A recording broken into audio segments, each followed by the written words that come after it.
Washington, AP, the latest on trade tensions involving the United States, the European Union, Mexico and Canada, all times local, 5 p.m. French President Emmanuel Macron is calling the U.S. decision to levy tariffs on the European Union illegal and mistake. Macron said that he deplores the U.S. action and that he plans to speak with U.S.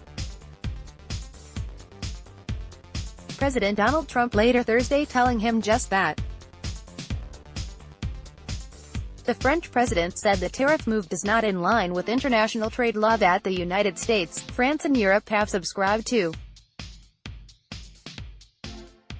He stressed that there would be a European response. Macron, who was the first foreign leader invited by Trump to a state visit, said the U.S. president's decision is a mistake because it creates economic and commercial nationalism. He ominously recalled the pre-World War II period, saying, "Economic nationalism leads to war.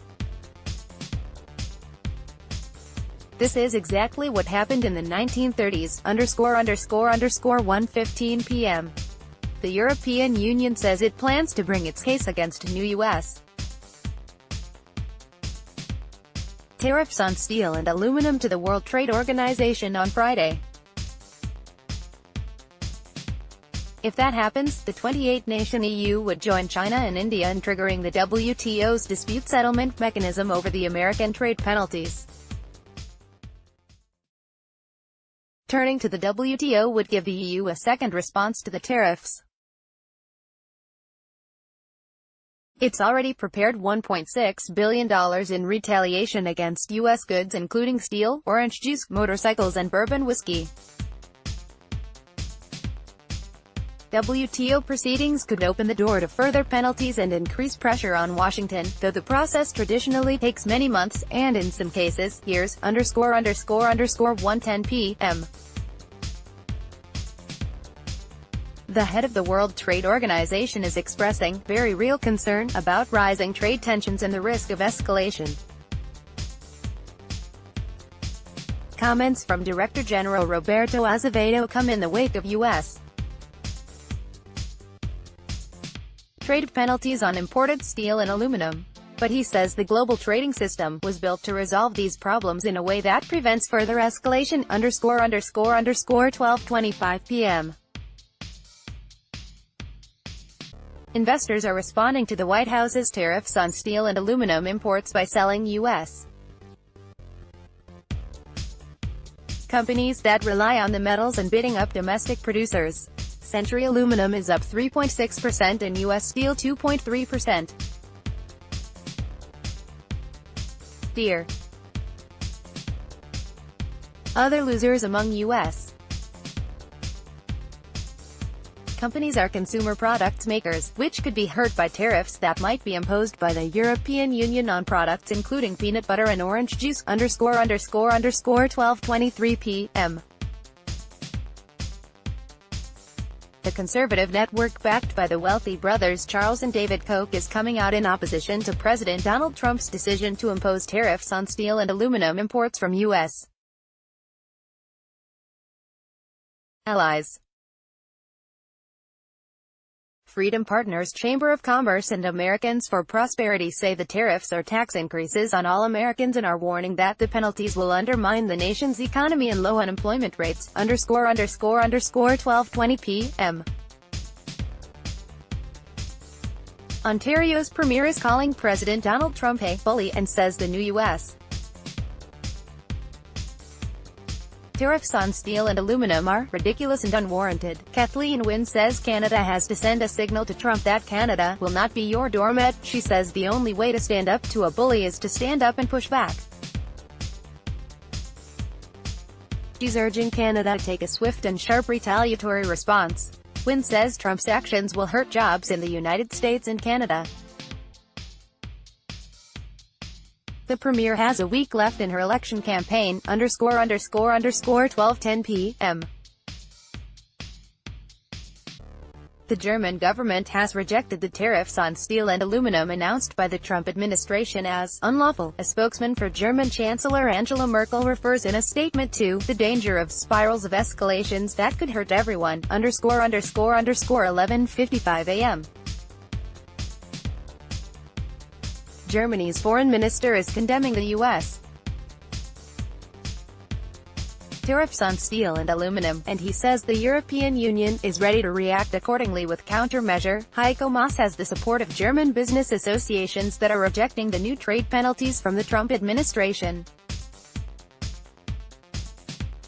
The German Association of the Automotive Industry (VDA) calls the U.S. decision incomprehensible, and a mechanical engineering industry group says Washington's action is a fatal signal for transatlantic trade. 11:15 a.m. The European Union stands ready to retaliate immediately following new U.S. tariffs on steel and aluminum. European Commission President Jean-Claude Juncker says, "It's totally unacceptable that a country is imposing unilateral measures when it comes to world trade." He says to expect counterbalancing measures from Europe soon. 11:10 a.m. What does Germany's BGA Association of Foreign and Wholesale Traders think of the new U.S. tariffs on European Union steel and aluminum? A black hour for the transatlantic relations. The group says in a statement that, "We deeply regret this unreasonable attitude by President Trump and its consequences. It's calling on the EU to respond in accordance with the law in order to not further weaken global trade." 10:50 a.m. U.S. businesses in Europe are dismayed by President Donald Trump's decision to impose tariffs on steel and aluminum imports from the European Union. They're worried it could spark a trade war.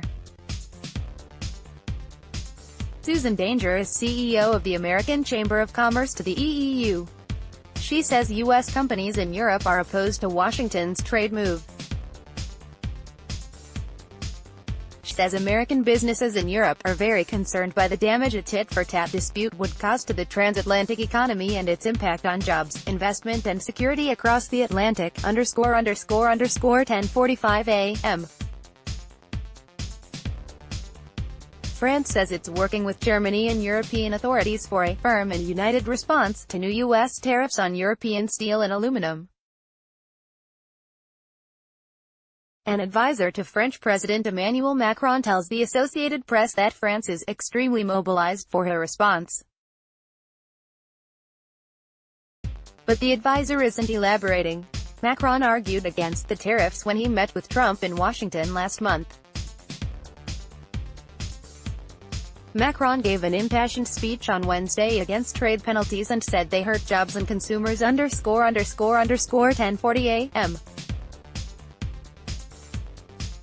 The European Union's top trade official says it is a bad day for world trade after the U.S. went ahead with tariffs on imports of EU steel and aluminum.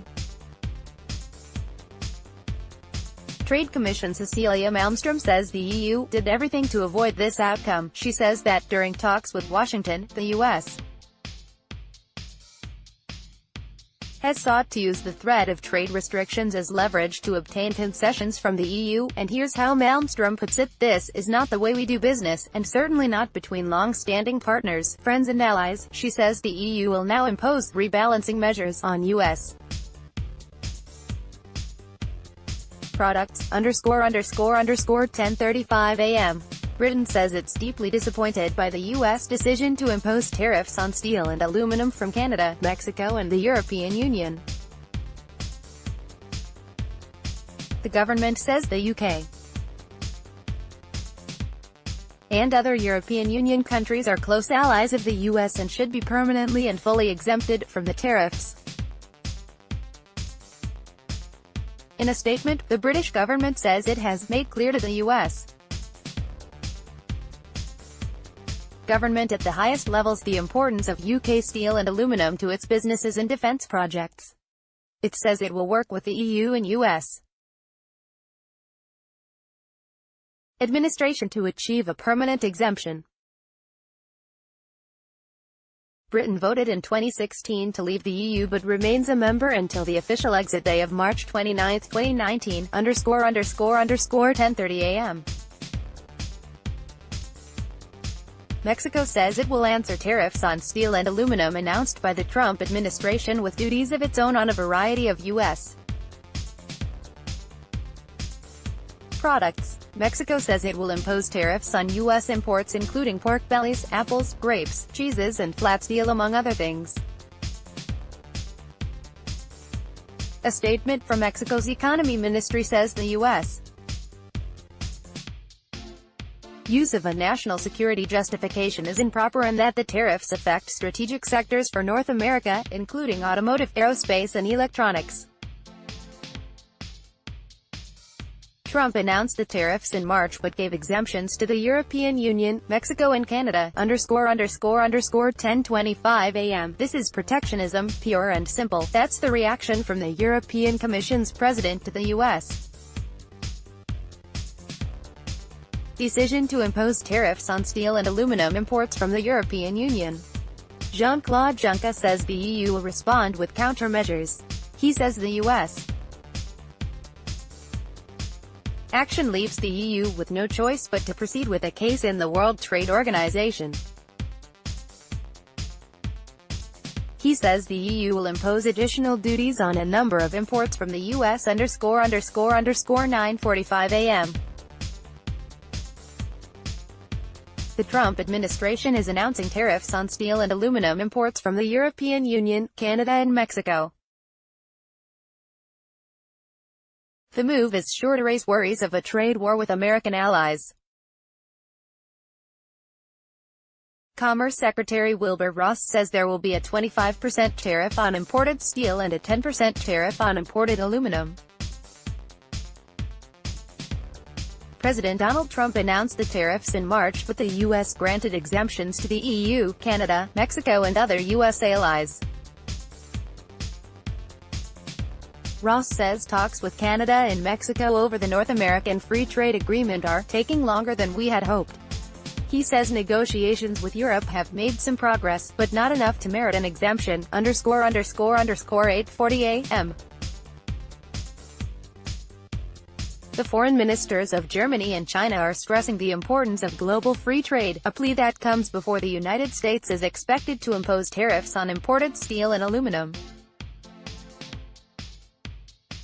German Foreign Minister Heiko Maas says, protectionism and isolation against free trade mustn't regain the upper hand, and China's Wang Yi says China will continue to open its markets for its trade partners, ___8:35 a.m.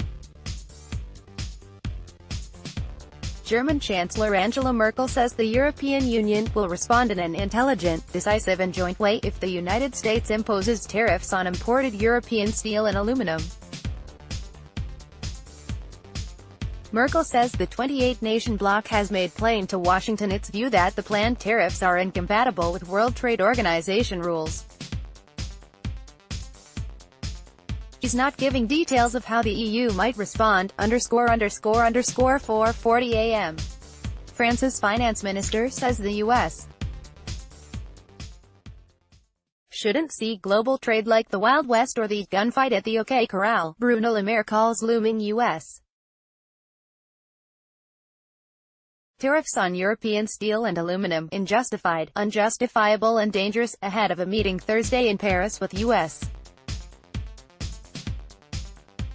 Commerce Secretary Wilbur Ross. Le Maire says, global trade is not a gunfight at the OK Corral. It's not about who attacks whom, and then wait and see who is still standing at the end. He says a trade war would hurt growth everywhere.